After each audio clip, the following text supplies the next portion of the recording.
En 1955 existía una lista, un documento clasificado con más de 300 nombres, actores, directores, guionistas, productores, nombres que habían construido el sueño dorado de Hollywood, y todos ellos compartían un secreto que, si salía a la luz, significaba el fin absoluto de todo lo que habían construido.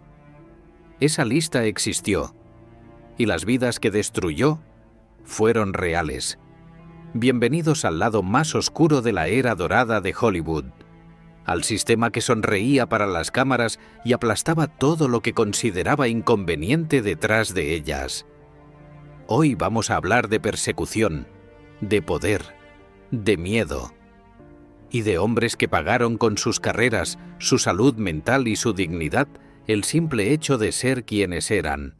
Para entender lo que ocurrió en Hollywood entre los años 30 y los 60, hay que entender primero el contexto. Estados Unidos salía de la Gran Depresión. El cine era el gran escape popular. Las estrellas eran dioses modernos, y los estudios cinematográficos eran imperios que controlaban absolutamente todo.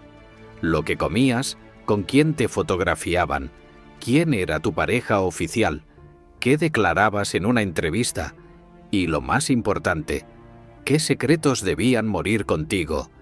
Los grandes estudios, MGM, Paramount, Warner Brothers, RKO, tenían departamentos enteros dedicados a fabricar identidades. Los llamaban departamentos de publicidad, pero en realidad eran fábricas de mentiras elegantes. Y en ese sistema, existir fuera de la norma heterosexual no era simplemente un problema personal. Era una amenaza directa al negocio multimillonario de vender fantasías al público americano.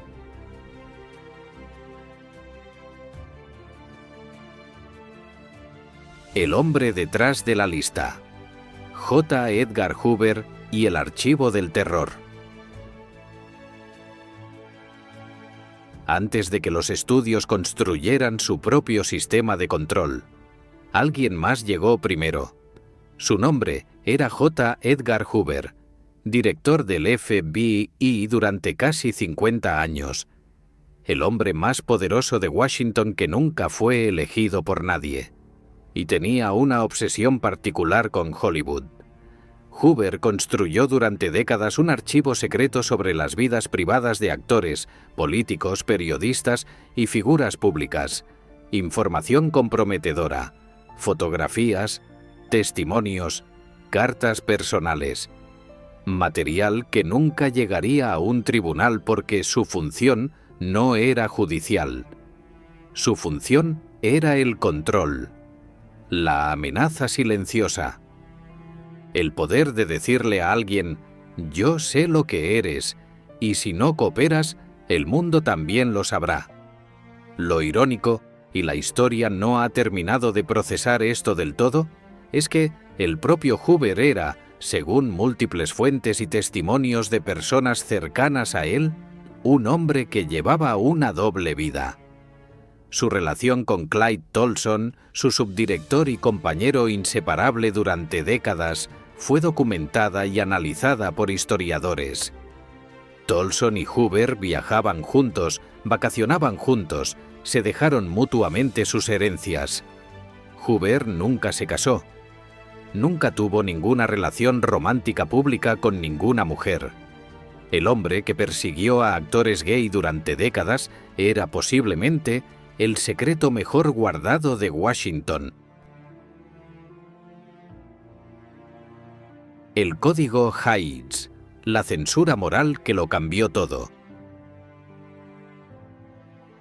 El Código Hays llegó con fuerza total en 1934 y cambió absolutamente todo. Will Hays era el presidente de la Asociación de Estudios de Hollywood y el código que llevaba su nombre era una lista exhaustiva de lo que podía y no podía mostrarse en pantalla. La homosexualidad estaba explícitamente prohibida. No podía mencionarse, insinuarse ni retratarse de ninguna manera. Era, en palabras del propio código, una perversión sexual. Lo que esto significó en la práctica fue que cualquier historia de amor entre personas del mismo sexo desapareció completamente de las pantallas americanas durante décadas, pero, más importante aún, dio a los estudios una coartada moral para perseguir a sus propias estrellas. Ya no era solo un problema de imagen. Era una cuestión de cumplimiento con los estándares morales de la nación. Al menos eso decían. El código Hays convirtió la vida privada de los actores en un asunto de política corporativa, y los estudios utilizaron eso como arma con una eficiencia despiadada. Si una estrella era descubierta, el estudio no solo tenía el derecho de destruirla, tenía, según su propia lógica interna, la obligación moral de hacerlo.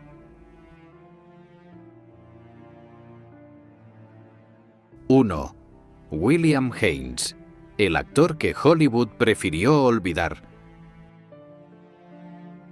Hablemos ahora de William Haynes, porque si hay una víctima fundacional de este sistema, es él, y su historia es tan brutal como reveladora. En 1930, William Haynes era la estrella masculina número 1 de la taquilla americana. MGM lo tenía bajo contrato. Las audiencias lo amaban. Era guapo, carismático, con una naturalidad frente a la cámara que pocos actores de la época poseían. Y era abiertamente gay, aunque no en público. En los círculos de Hollywood, todo el mundo lo sabía. Y durante un tiempo, los estudios lo toleraron porque el dinero que generaba era demasiado valioso para sacrificarlo. Pero Louis B. Mayer, el todopoderoso jefe de MGM, le presentó un ultimátum. O Haynes terminaba su relación con Jimmy Shields, su pareja de toda la vida, o su contrato quedaba cancelado. La lógica de Mayer era simple. Una estrella masculina necesitaba casarse, necesitaba una mujer del brazo en los estrenos, necesitaba alimentar las fantasías románticas del público femenino. Haynes se negó. Eligió a Jimmy. Y MGM lo destruyó. Su carrera terminó de un día para otro. De ser la mayor estrella del estudio pasó a no poder encontrar trabajo en ningún lado. Las puertas de todos los estudios estaban cerradas. Era 1933 y William Haynes tenía 33 años y su vida profesional había terminado para siempre. Lo que ocurrió después es una de las historias de resiliencia más extraordinarias de esa época. Haynes y Shields se reinventaron como decoradores de interiores de lujo. Construyeron una empresa exitosa y respetada. Mantuvieron su relación hasta la muerte de Haynes en 1973, 40 años juntos. Pero el cine nunca lo recuperó. El sistema lo había borrado. Y durante décadas, muy pocos recordaron que alguna vez había existido.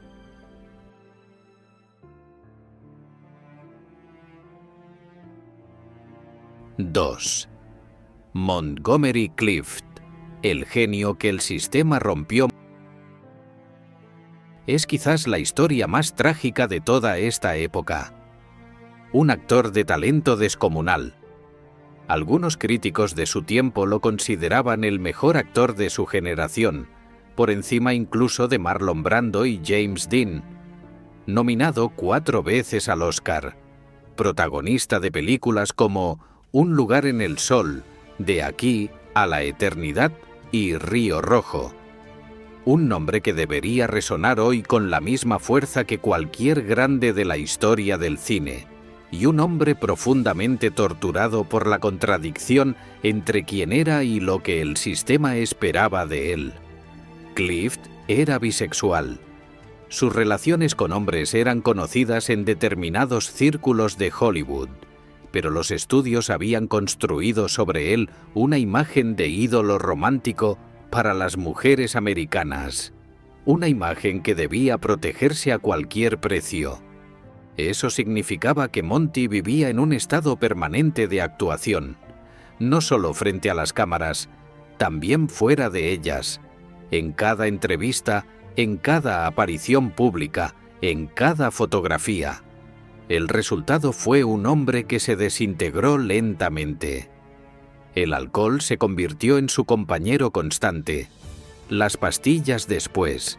Su famoso accidente automovilístico en 1956, después de una cena en casa de Elizabeth Taylor, le dejó el rostro permanentemente dañado y aceleró su deterioro. Taylor, que fue quizás su mejor amiga y confidente durante toda su vida, fue quien lo rescató de los restos del coche esa noche con sus propias manos. Montgomery Clift murió en 1966 con 45 años, solo, económicamente arruinado. Su médico, que había estado sobrerecetándole medicamentos durante años, fue considerado corresponsable de su muerte.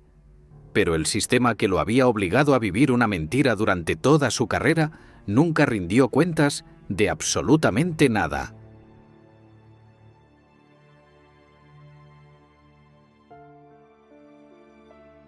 ¡3! James Dean. Los rumores que nunca debían existir. James Dean está envuelto en capas de mito que hacen difícil separar la realidad del relato cuidadosamente construido después de su muerte. Murió en 1955 con 24 años, en un accidente de tráfico en una carretera de California. Había protagonizado solo 3 películas, y se convirtió en el símbolo eterno de toda una generación rebelde. Lo que los estudios se encargaron de silenciar durante décadas fue que Dean había tenido relaciones con hombres. Él mismo lo había reconocido en conversaciones privadas y en alguna entrevista que fue sistemáticamente enterrada antes de su publicación.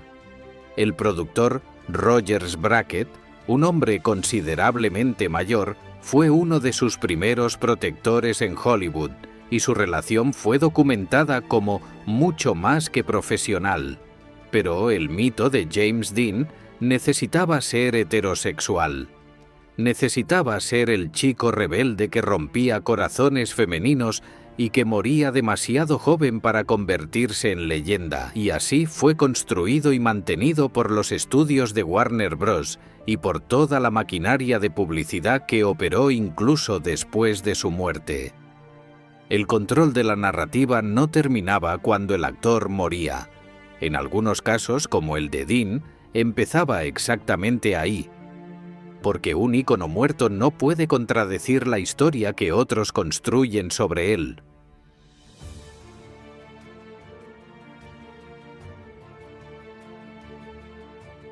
¡4! Tab Hunter. El arte de sobrevivir al escándalo.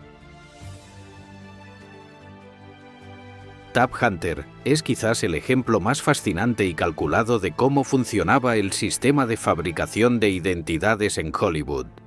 En la década de los 50, Tab Hunter era el chico de oro de Hollywood.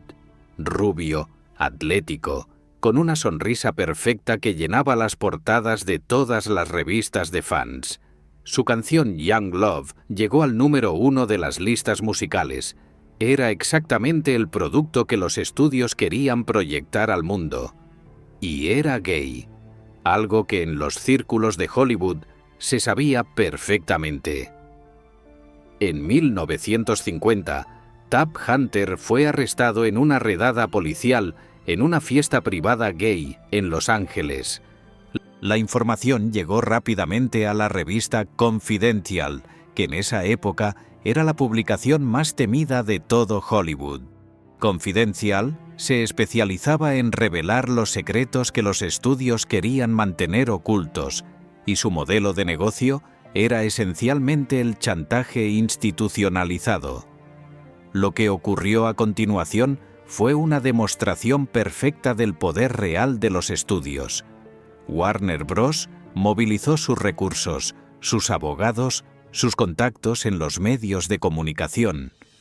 Ofrecieron a Confidential otras historias, otros escándalos de actores menos valiosos para el estudio, a cambio de que la historia de Hunter desapareciera completamente. El periodismo de chantaje era un mercado con sus propias y brutales reglas de negociación. Para compensar públicamente y desviar cualquier atención residual, los estudios construyeron para Tab Hunter una relación pública completamente falsa con Natalie Wood. Ambos sabían perfectamente que era una actuación más. Los fotógrafos de los estudios los capturaban en situaciones románticas cuidadosamente orquestadas, y el público consumía encantado la historia de amor del chico dorado de Hollywood con la joven y bella Natalie Wood. Tab Hunter vivió décadas enteras ocultando su verdadera identidad. En su autobiografía, publicada en 2005, finalmente contó su historia completa. Declaró abiertamente su homosexualidad. Tenía 74 años. Había pasado la mayor parte de su vida dentro del armario que Hollywood había diseñado, construido y cerrado con llave para él.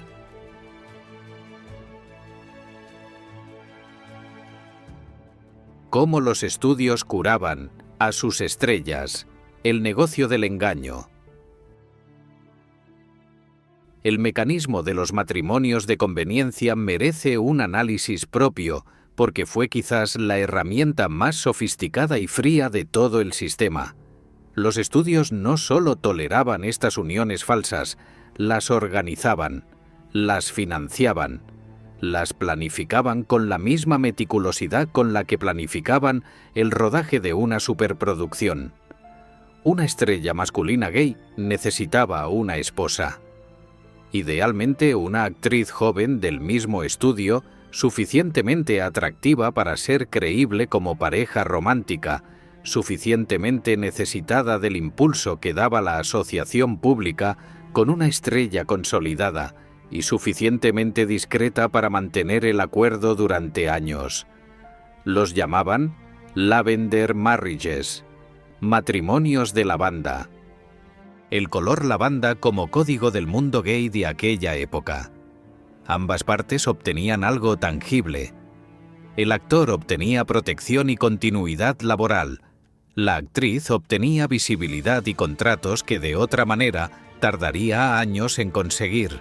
El estudio obtenía control absoluto sobre ambos y una narrativa pública impecable para sus inversiones más valiosas. Era un sistema de codependencia diseñado para beneficiar principalmente a quienes ya tenían todo el poder.